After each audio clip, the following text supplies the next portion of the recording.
সাবেক এক সাংবাদিক ইলিয়াস হোসেন, যিনি গত প্রায় 12 বছর যাবৎ, 10 বছর 12 বছর যাবৎ মিথ্যাচার করে যাচ্ছেন, সেই সাংবাদিক ইলিয়াস হোসেন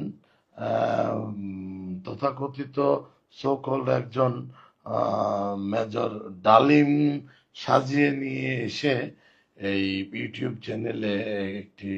সাক্ষাৎকার অনুষ্ঠান করে মানুষকে আবারও বরাবর ন্যায় বিভ্রান্ত করেছে। আসলে সাংবাদিক ইলিয়াসের কাজই হচ্ছে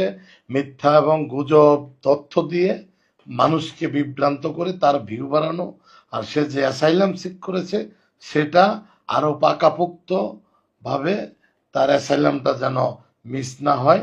সেটার ব্যবস্থা করা। আপনারা জেনে থাকবেন যে কোনো দেশে যদি, অন্য কোনো দেশে গিয়ে যদি অ্যাসাইলাম সিক করা হয় তাহলে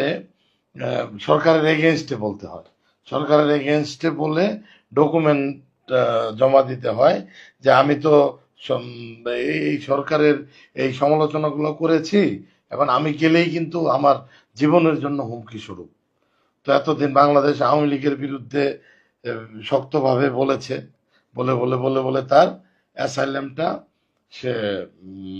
পাকাপোক্ত করেছে। তো যাই হোক, তো ইলিয়াস হোসেন মিথ্যাচার করাই যার পেশা,